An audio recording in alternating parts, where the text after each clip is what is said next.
Sports on your dial right now. They see stories every play, every time with Rob Browne breaking it all down.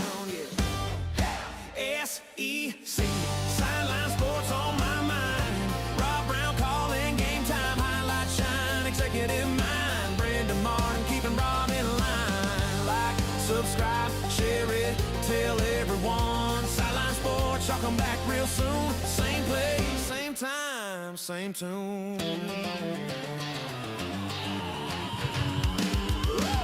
Man,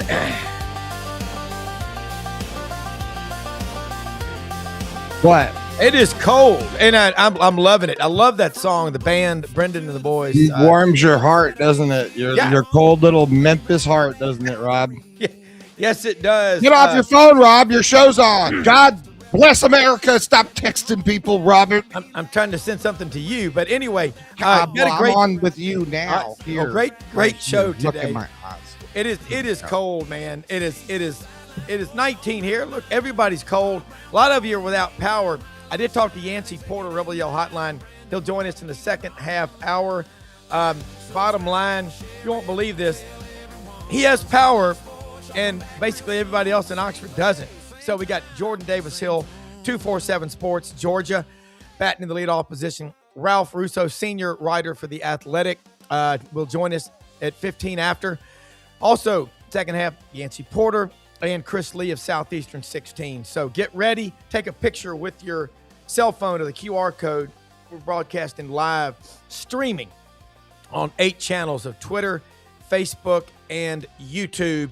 And look, let's get this cold day started. The cold weather makes you slow, Rob. I don't know. You're usually just jumping off the deck right now, and you are like the slowest human in the world right now. I don't even know how to deal with this version of Robert Browne. Well, you know what? We went outside to take the dogs Did you out. take the non-chill gummies today and do that? None. I've had none. I'm going to get warmed up though, because now we got Jordan and talking about Georgia right now. We've had an interesting discussion yesterday with Pete Cordelli and Ellis Johnson and Dave Bartu about the SEC.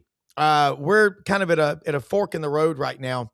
What we've been doing the last 3 or 4 years, it ain't getting a national championship. Big Ten's won 3 in a row. Specifically, Georgia, 21-22 back-to-back, go 12-0 and 23, lose the SEC championship game to Alabama. They go, you don't. What's going on at Georgia? A deep dive right now. I know everybody wants to blame Mike Bobo, but there's a lot of talent, a lot of passion, and I think the best coach in college football. Well, I think the biggest thing, guys, is you've gotten to see how small the margin for error is. And I can't remember who it was a few weeks ago was talking about this, but they made a great point. You know, you look at those back-to-back national championships, people like to forget that Georgia was an Ohio State field goal away from losing in the semifinal in 2022. I just think some of the breaks that Georgia got along the way, the breaks that every national championship team gets, this is not Georgia specific.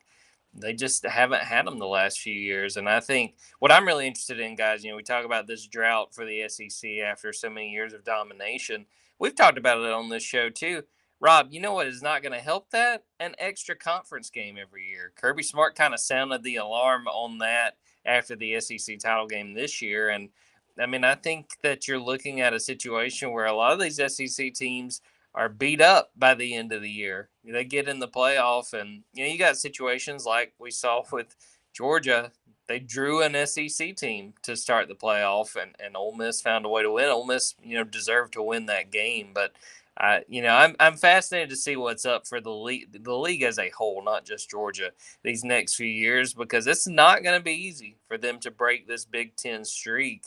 And I'm very much a proponent that adding a 9th conference game, as much fun as that's going to be for us as viewers to watch that during the regular season, that's not going to make things easy when it comes to trying to make a run come the playoff. Well, I mean, Pete Cordelli made a great point yesterday. He said, can you imagine what it's going to be like at the spring meetings in Destin when the 9-game conference schedule is brought up and Kirby Smart is asked about that? And he might reply, well, nobody asked us. Well, the thing to me, as much as I do think that there's truth in what Kirby was saying, this has been in the conversation for several years now. So that was a little late to decide that this was going to be something to talk about. It had already been decided by the time that SEC title game between Georgia and Alabama had been played. So on one hand, I understand that they're frustrated, but they've had every opportunity, and not just Kirby, the other coaches, to speak up if they felt strongly about this. Part of the conversation when the 9 game was first brought up was, well, we want to watch this 12-team playoff for at least a couple of years. We kind of want to get some data points. They got one data point and then decided this was what they wanted to see. And I want to make sure that folks listening to this, I like it from the standpoint of getting to see more good football games during the regular season. That doesn't mean that's what the conference needed to do. I mean, I think at the end of the day, they knew ESPN would give them more money, so they took more money. But I think if you're looking at what it means for your playoffs and trying to break the streak, I definitely don't think it helps the SEC. If the main goal is we want to unseat the Big Ten, we want to win another, we want another SEC team to win a national title, making 9 conference games ain't gonna do it. I don't think so. And Dave Bartu talked about strength of schedule. I remember one time I was out running or walking the dogs this summer. 15 of the 16 SEC schools were in the top 16 of strength of schedule. Missouri was the bottom guy at number 20. What did that get us? Nothing. No, I mean, I think part of the conversation now, you have to factor in. I want to shout out my coworker Ben Wolt did a good job around the December signing period. When the classes were solidified. There's been some movement since that signing day, but he pointed out if you look at that the 2026 signing classes on that signing day in December, the top score of the top classes was basically the lowest it's been, I think, in at least 10 years. That tells you that the talent is being spread out. And the difference from like 15 to 30 of the top classes, much smaller than we've seen in recent years. The talent's being more spread out, and it's because of NIL. It's because, you can't put all your resources and build these mega classes like you could in the past. Now, some schools still can, but you're not seeing it, where it's just you can pencil in Ohio State, Georgia, Alabama for the top 3 classes, and everybody fights for basically 5th on. So it's not going to be easy. The way that talent is now being distributed, I think you're seeing that with the teams we're talking about contending, and then that's not even to factor in the portal. The SEC's got a lot on their hands if they're going to break back through, and it's not going to be easy. At least I don't think so. I agree. Great quote before a track meet one time. Everybody, squeeze your hand as hard as you can. You're like sweat coming down the side of your head. Now squeeze it a little harder. That's where we are in the SEC. Don't squeeze my hand up. Yeah, well, your hand, but it shows you the pressure that we're under. And I love these comments. A warm day at Indian Pass Pirate down there at Cape Sandblast there in Florida near Mexico Beach. 27. Holy cow. Cool. T-shirt weather. Brendan and I both got to ask you this. You look at Georgia, the quarterback situation. Gunnar Stockton, he is a tough kid. He's one of my favorite college football players. He's the ultimate teammate. What's the upside? What's the ceiling on him? Well, it's hard to say as far as what the ceiling is. I mean, I think he's a guy that can be a Heisman finalist. I think he's a guy that, at the end of the day, a lot of Georgia fans were frustrated. They bow out of the college football playoff in the quarterfinals again.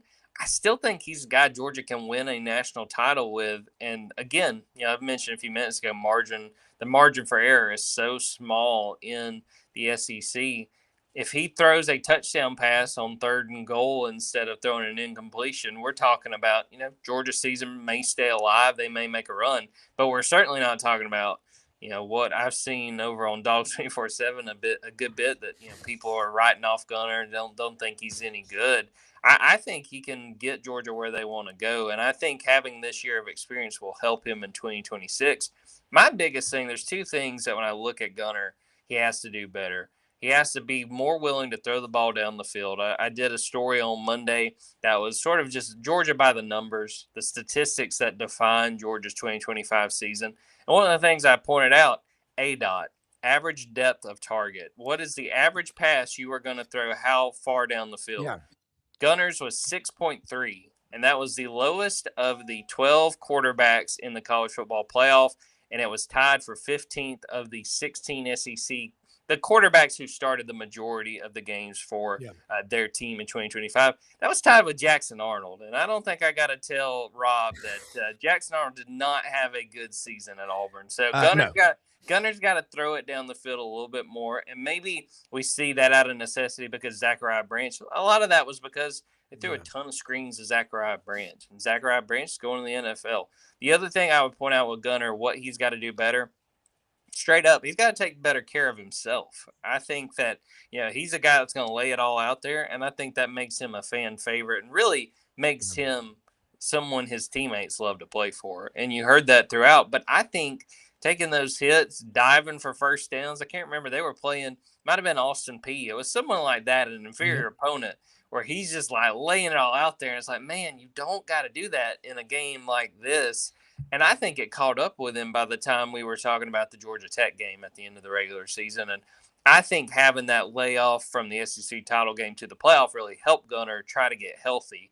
I think if he does a better job of taking care of himself, he's going to run some. He had a really good season as far as running the football, but you've got to be smarter because it is a long season. And if you're if you go where Georgia wants you to go, we're talking 15, 16 games. If he's a little bit smarter about taking hits, sometimes you just got to take a sack and fall down.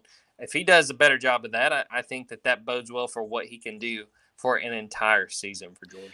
I mean, I love the toughness that he brings, and he's definitely the leader. You go in the locker room, no question, he's your quarterback. All right. Cummins and you're right though, Jordan. It takes the hit. I mean, look at Tebow even over the end of those years. His thing was he'd go fire you up by going knocking somebody out. Then you get knocked out, and you become mortal, and kryptonite is in your hands, and you're like Superman. So these things happen. It takes a toll on you. I mean, the time you hit, you start hearing footsteps, as you say, and the little things that you don't know are out there, wondering if you're going to take another crackback block and lose your consciousness. That's what Ben Troop told us one time. He said, you see everybody hugging each other on each other's on both teams after the game. He goes, "We're just glad we're not hurt." He said, "It's like being in a car wreck on Sunday," and I don't think it's much different in the SEC. All right, a couple more things before you go. 247 Sports, Jordan Davis Hill. Ben Wolk is his name. That's how do you spell it? WOLK. Yeah. You refer to him a lot, and I hope people out there, if you're a Georgia fan, just a college football fan, you need to be paying attention to Jordan. He always has great information, but Ben really gets into the recruiting, and it matters because I got to ask you before you go, the comings and goings in the transfer portal, are you satisfied with what Georgia brought in, and were you hurt by what they lost? Starting with what they brought in, I think they did a good job. The only positions I would say that you would maybe look and think that they needed to bring in a little bit more help, offensive tackle. They lost Monroe Freeland to the NFL draft. He's a guy that might wind up being a first-round pick. They bring back Ernest Green, but they've got real questions of who will be that other starting offensive tackle. And Ernest Green's a guy that's dealt with injury, so you don't feel real great about that situation either. And then interested to see what they do with slot receiver because they've been in the mix. Trey Richardson, a guy from Vanderbilt. Georgia was really interested there. He winds up at Louisville. What are they going to do there? Otherwise, I think they did a good job of addressing some needs in the portal, getting Amaris Williams from Auburn. I think that's going to help in the pass rushing sense. A guy I think is underrated, Dante Dowdell, that they got from Kentucky. I think he's going to play a good bit. And getting help at safety, Jamarly Riddle, that they got from East Carolina. I think he's a guy who can start. And Khalil Barnes, a guy they got from Clemson, a veteran guy. And as far as departures, there's really only two I consider significant hits. Janelle Aguero goes to Ole Miss. He was their starting nickelback, but I also say that and say that looking at Rayshawn Dinkins, he was a guy that stepped up when Janelle got hurt. And I think they feel comfortable with Rayshawn being their star going forward. And then a young guy that didn't play a lot, but I think has tremendous potential, Dominic Kelly, transfers to Ohio State. Now, he may not play for Ohio State in 2026, but that is a significant loss. I think he's a guy who reclassified. He should have been a high school senior last year. Played a little bit more. He was a reserve, played in some mop-up duty. But I think Dominic Kelly's a very talented cornerback. Don't forget his name. I think he has a chance maybe 2 years from now to be a really big factor for Ohio State. Jordan Davis Hill, 247 Sports. Tell them how they can follow you because you put out information constantly. And Ben needs to be followed if you love recruiting because it's the lifeblood of your program. Absolutely. Ben does a great job, and hope folks will join us over on dogs247.com. We're on Twitter at dogs247. I'm on Twitter at Jordan Davis Hill. A lot of good content over there. And in the thick of men's basketball season, and you guys know it, we're going to turn around and be like, man, we're in spring practice. So it'll be here before you know it. Georgia baseball getting started pretty soon. So busy time. The Rainbows report to spring practice in Hawaii in about 2 weeks. So we're already there, bro. Can't wait. I love it.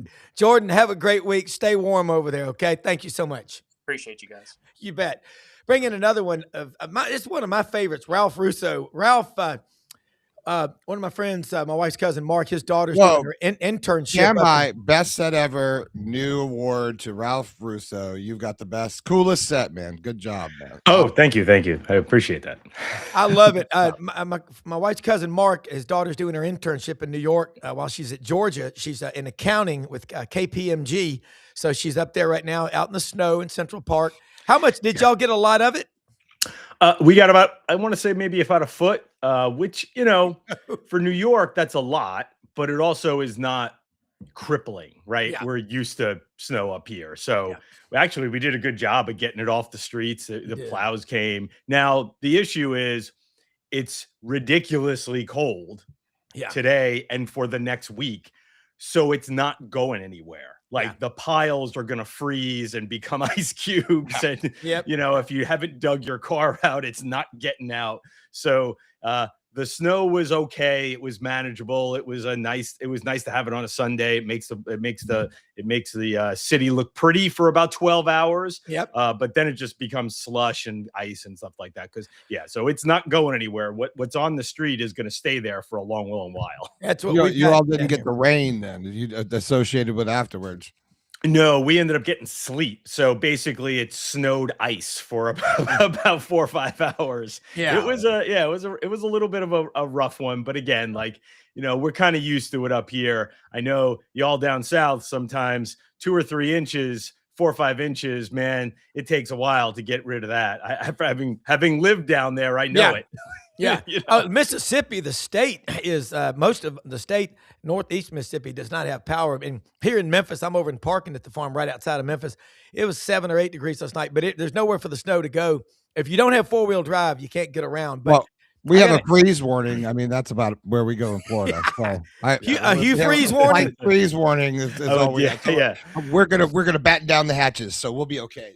A Hugh freeze warning just means that you got you only got 9 holes instead of 18, right? That's right. That means you're playing 27 that day. That's what that means. That's right. Doing the huge feast 27. Ralph, you put out so much good content. I know I ask you a lot to come on the show. You are busier than a one-legged man in a kick fight, but you're so good. And what you're doing at The Athletic is so damn important because you have earned your place in the top of the college football journalistic world because you were AP's chief guy in Mississippi for 5 years, I think.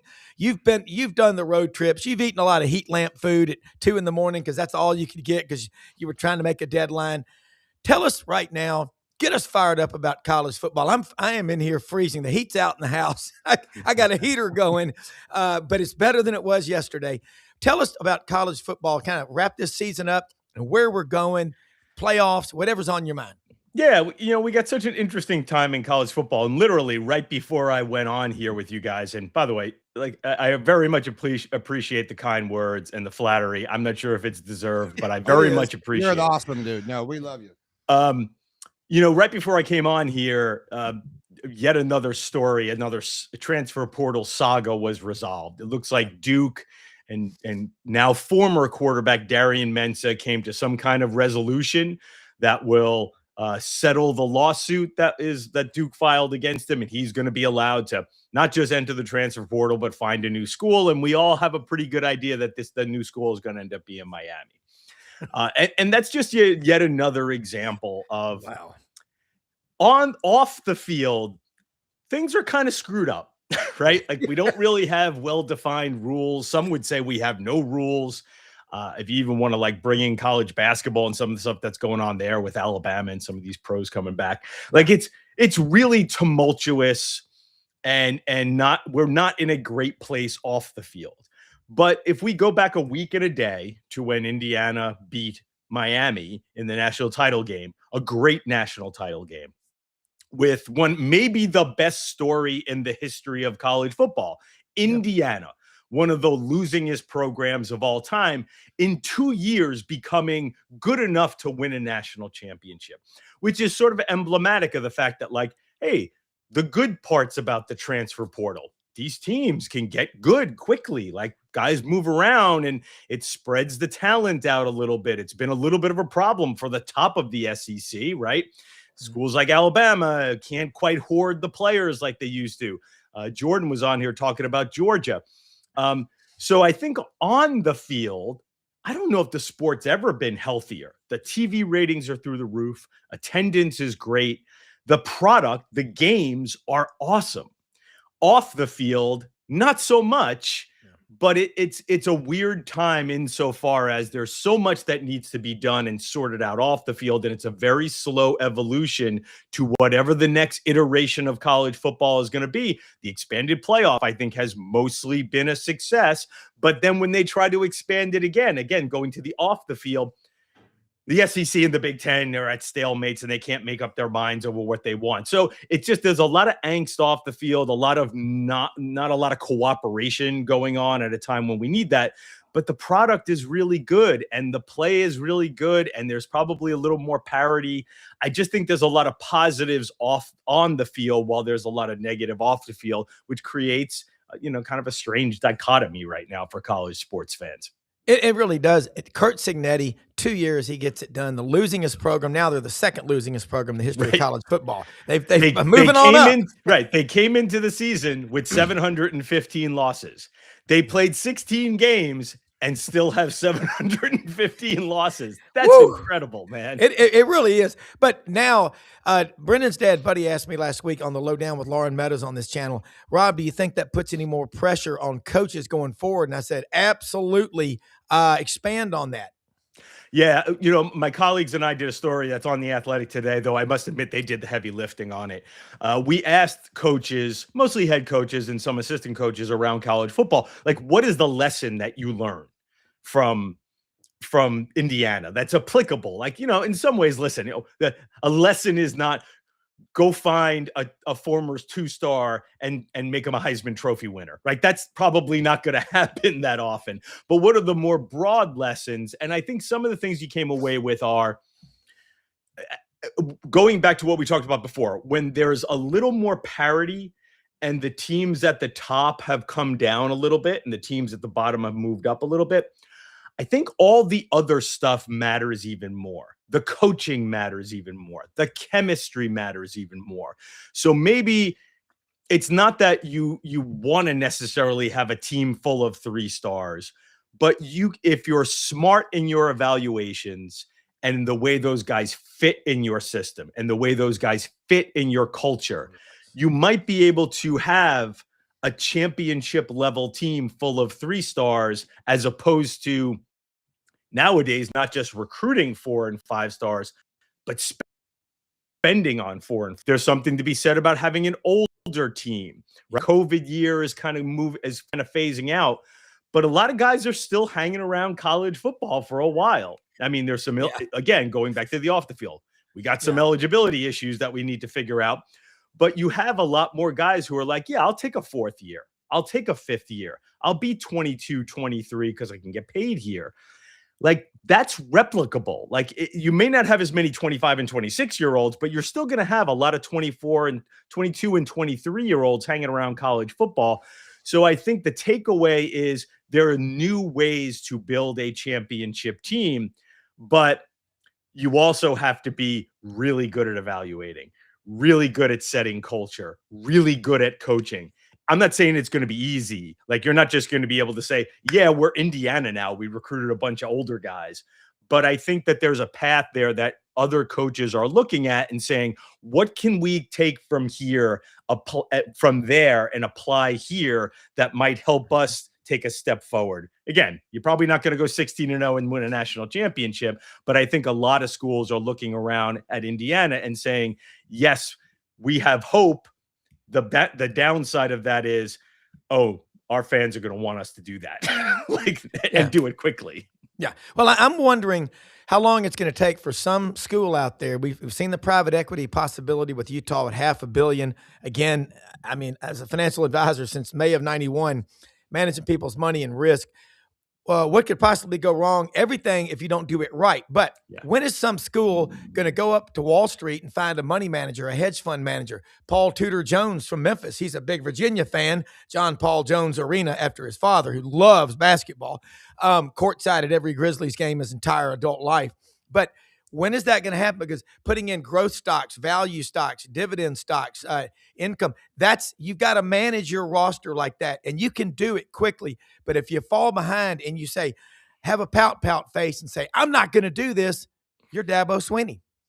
Yeah. Or, love the guy. I love him, No, absolutely. And frankly, so I don't think Alabama's issue right now is a lack of will to do this, to try to invest. I do think for some schools, I would be interesting would have been interested to ask Jordan this question, if he feels like Georgia is really maxing out where they could be in terms of investment. And I ask that not because they're not investing at all, but I think with some schools, they got very comfortable, like, well, we're Georgia. You're going to come here because we're Georgia. Yep. And isn't that enough?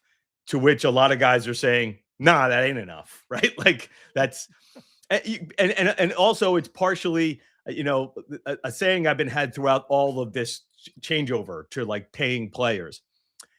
No matter how much you invest and how great your legacy is and how many championship trophies you have in your lobby, only one guy can be the highest paid player on your team. Right. So if another guy looks at himself and says, well, I could be the highest paid player on that team. Like, why do I have to come and be the second highest paid player or the third or the fourth highest paid player on your team when I could be the highest paid player on that team? So I set all that up to say, you're right. I think all these schools need to be looking at, where do we find some money? And listen, I think there's a very real concern about, if you're putting so much money into football, what happens to all your other sports? Again, we go back to the off the field. We still have issues there. How is that going to be funded? But I think if you're looking at your football program, where am I getting different lines of revenue? How can I max out everything here? How can I do things that are somewhat above board? And what exactly is above board? Because the idea of a $20 million salary cap for all your sports, which was at the House settlement, has already become a bit of a farce. I think football alone is well surpassing that. So yeah, you need people who can manage money, create revenue streams, and then direct it to your players in a way that won't get you in trouble, though we find ourselves wondering, is there any way that will get you in trouble? Well, it's interesting. Yancy Porter, Rebel Yell Hotline, comes on right after you today. Said it last week that the traditional football schools with rev sharing, $21.5 million, are more than likely going to put the bulk of that into football. No doubt. Basketball schools do the opposite. Now, Kentucky allegedly put $22 million in Mark Pope's second year in NIL. They're not lighting the world on fire in basketball. Nobody can really explain this to me. Can you? Is there a finite amount? You cannot go above this? Not really, because the best way I can describe it is you have your 20, right? This year it's 20.5 million, 20.5 million for revenue share. And that is dispersed among all your athletes. And as you said, for most schools, give or take 70 to 75% of that is going to football.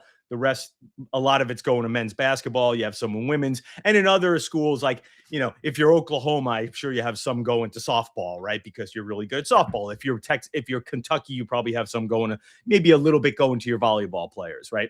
Because that's a program that you might be might be very important to you.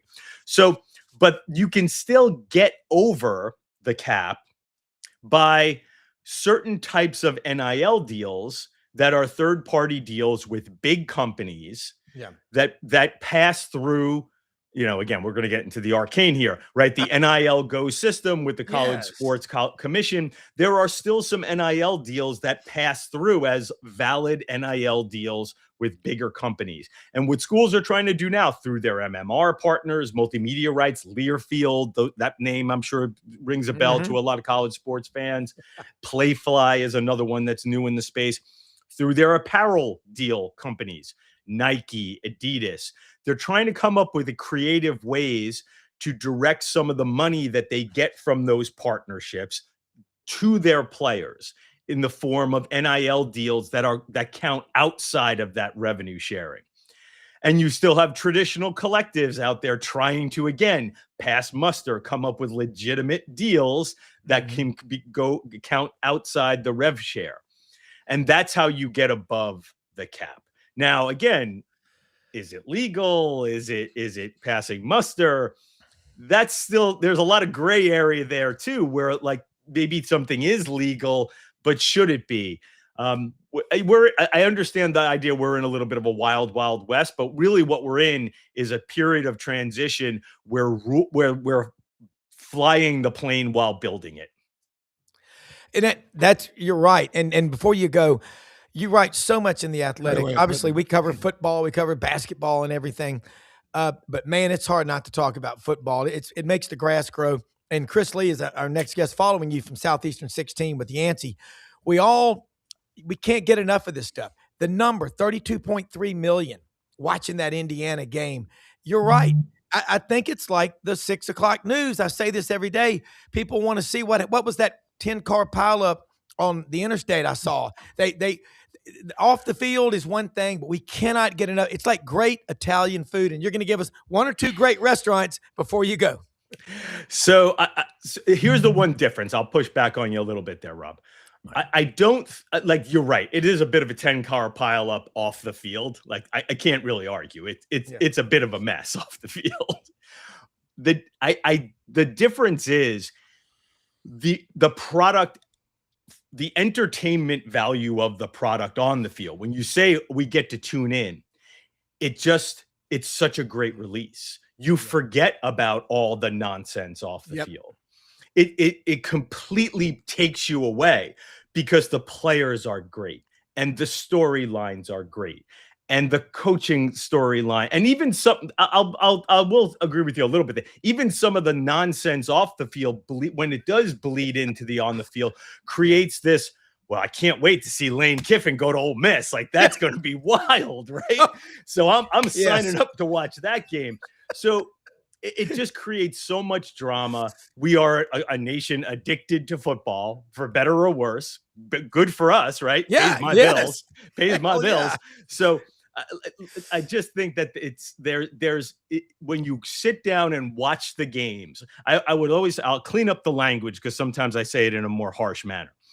What I often tell people who work in college sports, commissioners, ADs, when we're sort of maybe having a beer, being a little off the cuff, I'll say, you know what, guys, no matter how hard you screw this up, how hard you try to screw this up, you can't screw up Saturdays.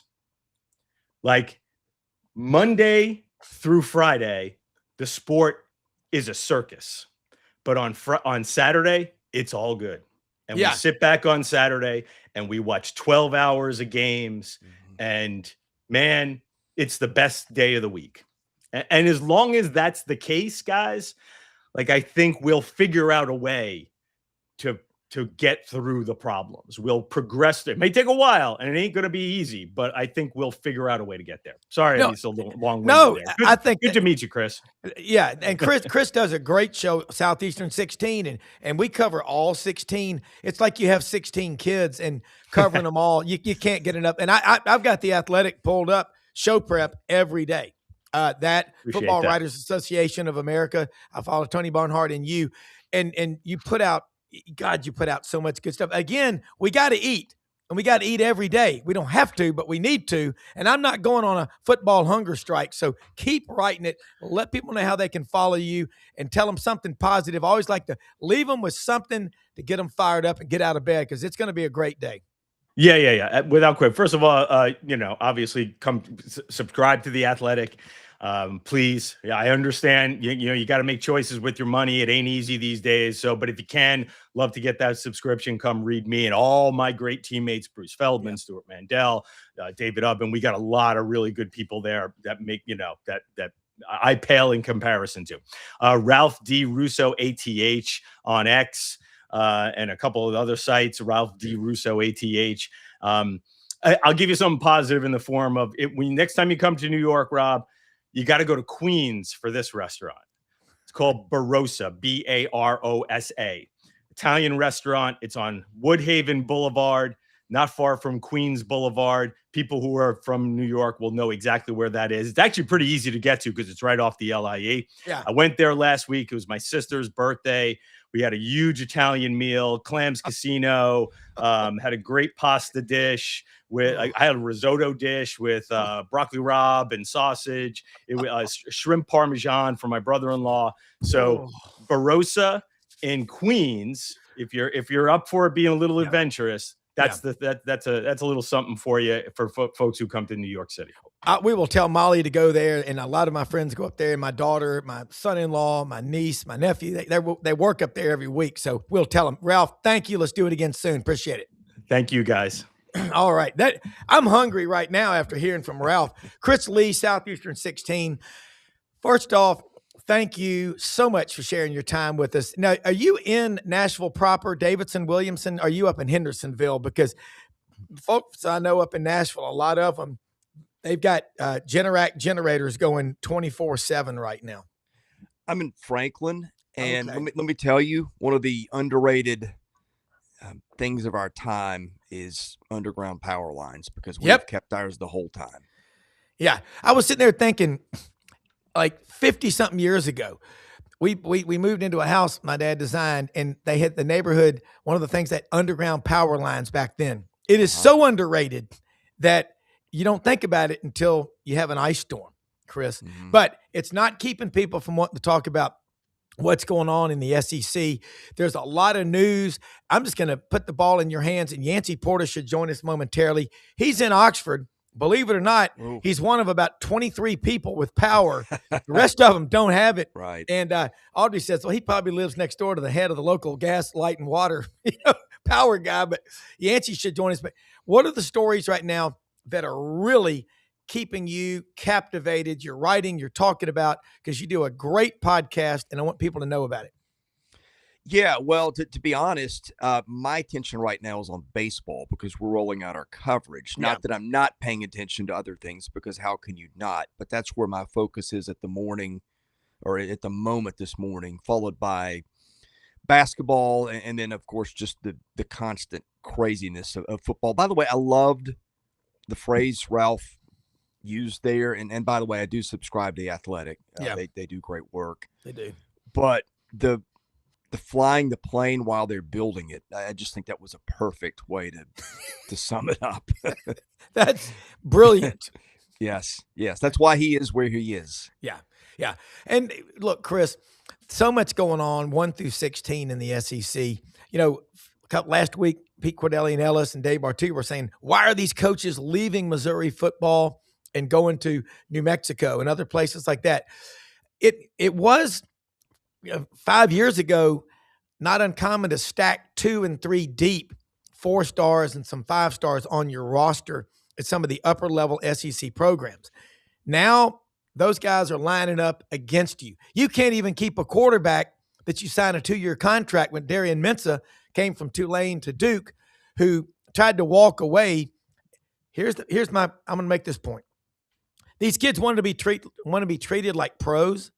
Treat them like pros. You violate a contract, you get sued into the Stone Ages. Shout out to one Stone Angel watching. You got to have some order in the court. Vanderbilt, what they're doing in the portal, what they're doing in recruiting. Talk about the GM and the back office people, like to call them, that make everything work. Yeah, well, a lot of that's Barton Simmons, who people know used to be a recruiting analyst at 24/7, where I am. Does a great job. And I think this year's class did some of the same things they did a year ago. Obviously you have to beef up your line of scrimmage. They lost a lot of old guys there. That's where they got better from a year ago. Is they went and got a bunch of 4th, 5th, maybe 6th-year guys in the portal who could play on the offensive line. That was a big focus again this year.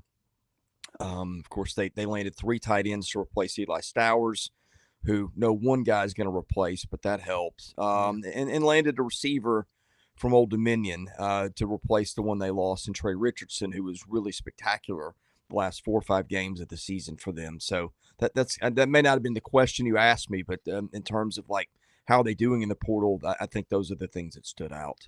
I don't think I could have asked for a better response because you explained it. I mean, 3 guys, yeah. I mean, Stowers, a quarterback at A&M. What do you go to New Mexico State? Then the honk if you were a former Texas A&M quarterback. Right. Jimbo could find them. He was good at birthing the babies. He just wasn't good at raising them. All those quarterbacks out there. That was tough to watch. All right. Looking at the SEC, and I'm asking everybody, our esteemed panel yesterday with Bartu, Ellis Johnson, and Pete Cordelli, how's the SEC going to get back on top? Dave's talking about the SEC this year kind of stayed here, and in some cases went down a step or two, top to bottom. Big Ten coaching a little bit better. Then you look at alumni bases, average income per graduate. Big Ten's running wild in all those places. In the past, they didn't put the money into football that we do in the South. Now they are. Like you said, it only takes one Mark Cuban at Indiana. Yeah. It could take one Tim Cook at Auburn. You've already got Yellowwood. And that's anyway. Just every school's got them, but how's it going to be 3 years in a row, the Big Ten, 3 different schools, and the most unlikely of all, Indiana just did it. Who's next? Northwestern? Oh, man. Who knows? I mean, I just think we make conclusions like the SEC has been passed at the table by the Big Ten, which like it has right now. But I'm just not sure this is an era where I'm not going to say nothing lasts forever. Well, I will say that. I just wonder. Here's what I'm trying to say. That things have changed so quickly, and there's so much parity. And it's occurring to me while I'm doing baseball. I'm looking at all the rosters in the SEC. Like, it's hard to separate a lot of these teams from maybe even 4 to 10 or 11 or 12. I mean, football's even maybe more competitive. So that's how that looks too. I guess what I'm getting at is this, Rob. I just see the landscape being so competitive that it's going to be hard for anybody to run away and hide. I think the SEC's been so good at football for so long. And because of the weather here, you've got so many of the top prospects who are located in this area. I don't see that the SEC is going away. I mean, we may look up next year and it may have taken its place back at the top of the mountain. Yeah. But I have wondered, in like, at all this has gone, and I'm going a lot of directions, and I apologize, but it's college football now, right? Yeah. I do wonder sometimes, like you look at like A&M and Texas, and like traditionally you're going, okay, how did they not bring home more hardware than they did? You know the situation at Auburn. Too many cooks in the kitchen a lot of times. No pun intended. Yeah. But I just wonder, like, our slogan down here is it just means more. And I do wonder, like, if some of that has gotten in the way. Whereas you got places like Indiana where football didn't mean so much, but you had access to money and you had a coach who knew how to put it together. Yeah. I wonder sometimes if our own chaos in the South kind of works against us a little bit in that regard. Yeah, it might, and I think it's always, darkest before dawn. I think the SEC will come back. I just think the schools are now they're going to close doors, double down, triple down, and say, okay, we want to be back on top because it does mean more. Yancy Porter has power in Oxford, Mississippi. A lot of people don't. Man, first off, thank you, as well as Chris and everybody for watching as well, for joining us. Yancy, what first off is going on at Ole Miss right now? Am I correct that only 4 players decided to go with Lane Kiffin to LSU? And also, anything new on Trinidad Chambliss? No, they're still trying to wait with Trinidad. The NCAA This is headed. They're just showboating the NCAA. They're my best guess is they're going to deny the appeal, and then there's going to be an injunction from the court system that's going to allow them to play next year. And it's just a shame. The NCAA is the NCAA. We've seen what they've been about, so pre-NIL and post-NIL. And I've always said they're the most corrupt organization in American businesses, politics, all of it put together. You just can't wipe them out, and they need to be wiped out. It needs to be started over with different leadership. It's just a shame. You got quarterbacks playing 7 years. This guy's played 2.5 years of football. That's it. And you got what's the guy from LSU that's in his 7th year now, 7 years later? TJ Finley. I mean, Lewis Moore at Indiana is on his 7th year. It's just there's a lot of hypocrisy, and it's the reason why that the NCAA can't be protected from their own rulings from the court of laws through the United States, because this is stuff you get from them. Yeah, it is crazy. We have Yancy Porter, Rebel Yell Hotline. Catch it Monday nights, 6 p.m. on Sports 56 WHBQ in Memphis, and all over the great state of Mississippi on Super Talk Mississippi, and Chris Lee of Southeastern 16 up in Franklin in the mid-state. Chris, you heard what he just said about Trinidad Chambliss. And here's Hoosier Dave. It just means more until bowl season. Then those games don't count. I love you, Hoosier Dave. I'm guessing he's from Terre Haute or maybe Santa Claus, Indiana, where Jay Cutler was from, former Vanderbilt quarterback.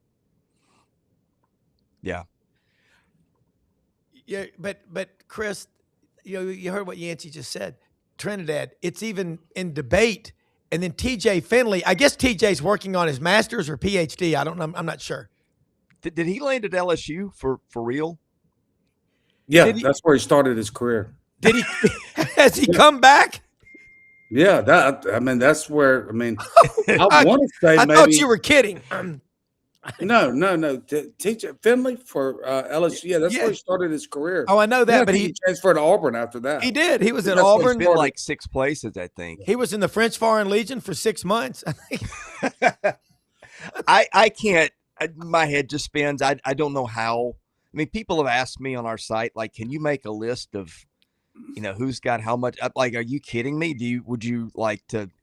Like lock me up in a dungeon for a month to try to figure this out and then be wrong about it? I mean, I can't keep track anymore. It's just, it's silly.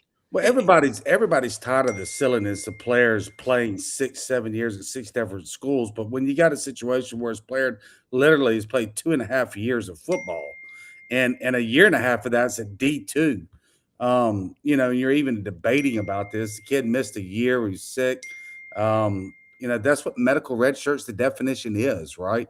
He had repeated mono, the bad tonsils, and that's where everything started kind of getting fuzzy, because the media starts like, oh, this guy just had his tonsils taken out. He's trying to get a medical red shirt. What a joke the system is.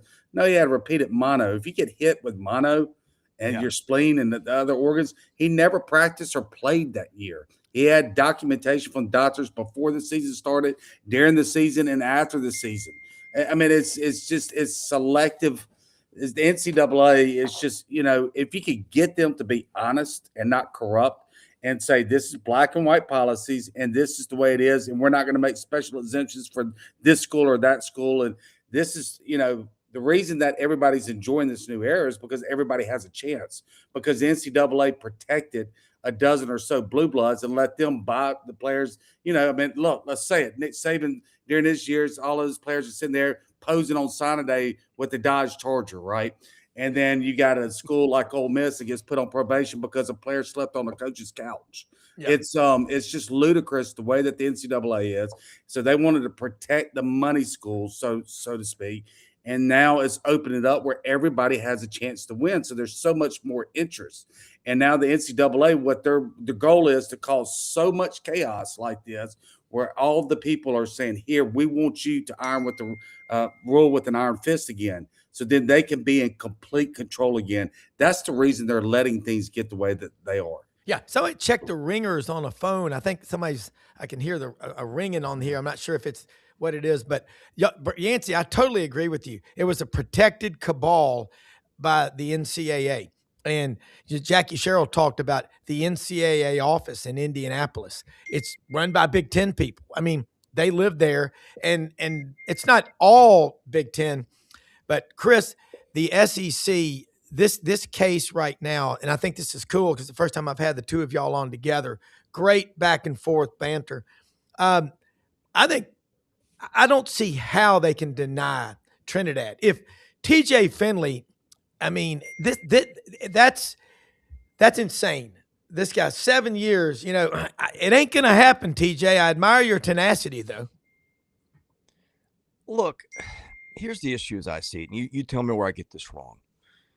How do I get it with attached or not? Everybody screams at the NCAA, hey, and I'm not defending the NCAA. I'll get to them in a minute.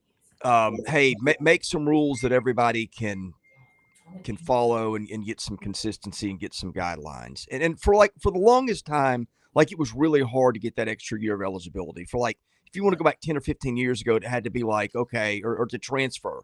Like, if you had a parent that had cancer and you wanted to move closer to home, like, you'd get those. But then you'd have situations where, it was similar to that, and the NCAA would say no, and we yelled at the NCAA for a long time. Well, you guys are being ridiculous and blah, blah, blah. And the NCAA was the judge, the jury, all those things, and the prosecution. So you have that. And then everything breaks loose the last 5 years where, there are no guardrails for the most part. The NCAA will flex on somebody every now and then, as you guys are seeing in Oxford. But we're screaming like, okay, let's stop this ridiculousness. You saw it in Tuscaloosa this weekend with Charles Bediako, where the NCAA tried to stop it. Alabama got a booster judge to make a ruling and throw in there, oh, by the way, the NCAA can't penalize you guys for anything, including what the NCAA had suggested doing, which was not letting the games that Bediako plays in count. So you have everybody yelling at the NCAA to establish order. And then it goes to the courts. Anytime somebody doesn't like something, they go to court, and the NCAA loses 90-something% of the time. And then we yell at the NCAA again for not having rules and not enforcing them. Well, who makes the rules? It's also the schools. Yeah. So the schools agree to something, and this is all a big circle. I'll drop the last part in a second. Everybody yells at the NCAA for not having control. The NCAA says, well, hey, look, the schools are the ones that made the rules, and now they're not going to abide by them. But then it goes to court again, and the court basically says, well, you can't do what you're trying to enforce because your model's illegal. So we're stuck in this loop that just kind of never seems to end, is the way I see it. And I think until you split sports off, you say, hey, we've got something for the top 64 teams in the FCS or whatever, the Power 4 teams. And you do the same thing for basketball and baseball and women's soccer. You have them kind of like as their own independent leagues, maybe. Yeah. I don't know how that exactly works out because they still fall under the umbrellas of schools and funding and all kinds of things. But it's a model that clearly isn't working. And I don't think it's going to work. We're going to have more chaos until you get something resembling collective bargaining, where everybody agrees on it. And then you got to have stiff penalties like the NFL and the NBA do. Like if you get caught tampering or whatever, man, you lose draft picks, you lose money until there are penalties that can stick that people are afraid of. And the hard thing too is, like, even when the schools set the rules, right? You got, Miami or whoever out there just going, hey, nobody's sticking to these, so why should we? And then you got the people who maybe, if anybody wants to play by the rules, they follow suit. Yeah. And you just have this big mess that we've got. Yeah. Yancy, respond to that. I mean, I'm looking here at the Athletic website. There's Kurt Signetti. Boy, is he bringing back, revolutionizing the bowling shirt, man. He's got the best collection of bowling shirts of any coach I've ever seen. But Yancy, at Ole Miss right now, man, that bar has been raised. It's never been better in your and mine lifetime to be an Ole Miss Rebel. Yeah. You got to give Lane Kiffin a lot of credit for that, as much as anger there is about what's happened since he's left, not why he left, but since he's left. He did an outstanding job of turning the program around, changing the mindset. And then you got to give the chancellor, the athletic director, and the CEO of the Grove Collective, the collective arm of Ole Miss, a ton of credit. When you have three great leaders, this is going to be what it's like for all of the colleges. You can get the best coach or the worst coach, but if you don't have those three, your chancellor, your AD, and whoever's the head of your collective, if you don't have all three of those working together hand in hand, trying to lead that coach of whatever sport you have, it's not going to work. And right now, Ole Miss has all three dynamics. And it's a good time to be a Rebel. There's no doubt. Yancy, you said something last week, and I mentioned this to Ralph Russo and to Chris earlier. With the rev sharing, it's $20.5 million this year. You're likely going to see the traditional football schools go back to being football schools, and basketball schools go back to basketball. But the surprise outlier here is Kentucky spent allegedly $22 million on basketball, and they're not great. But what is going to happen? And we've only got a few minutes left with SEC basketball going forward with the current rules. Well, each SEC school is spending between $13 and $14 million for their football program. You got two of that $20 million that goes to the past student athletes. So that leaves you $18 million for the rest of the school. It's going to go back to what I've been saying for over a year now when revenue sharing got passed. The Villanovas, the St. John's, the Georgetowns, all these programs that don't have football programs or low D1 or D2 AA programs. They're the basketball, the storied powerhouses are going to go back in the SEC. What we've seen these last couple of years, there's nowhere to go but down because the SEC schools are not going to spend this kind of money on basketball. It's going to go back to football unless they will open the doors for these NIL deals and allow a little bit more than what the original committee said they were going to allow. $600. You got to go through the committee, get it passed, and so forth. If they loosen that up, and then the SEC will continue to thrive in all the sports. Wow, I mean it's a hell of a description, Chris. We got a couple of minutes, about 45 seconds. Respond to that. I like that. Well, there's an aside in there that was interesting. You mentioned the Big East for basketball. The Big East was the league that should have been set up to dominate with this setup, with those schools not having football. The Big East is the worst it's been in basketball since I don't even know when. That is something I would have never predicted this year. You're right. I mean, where we think we've got it figured out, and then there's another surprise. So go ahead. Yep. Yance, 15 seconds. When do we hear something definitive on Trinidad Chambliss? This is ridiculous.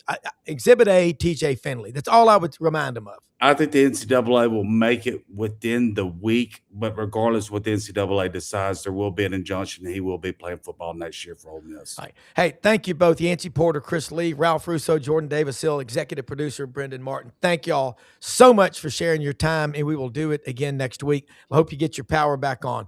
All right, let me say something real quick before we go. LandersFordMemphis.com, Poplar and Houston Levy, and the new location, I-240 Mount Moriah. That's an iconic location. You know what? It was there forever. The biggest dealer Ford in America. Landers Ford, the #1 Ford dealership in the Mid-South. Open every day except Sunday. Right down the street from Hewlett Gun, Boot Clothing Company, Rumble Boxing, HempForPros.com, and look, MyTownRoofing.com. Get out there. Do yourself a favor. Get your roof looked at. You don't want your roof caving in with all the snow that we have. Most often we see the face of Christ in the least among us. We are the most blessed people in the history of the world, okay? Help your neighbors right now. If they don't have power, find a way to help them. You know you can. Hey, we'll see you tomorrow. Thanks for watching.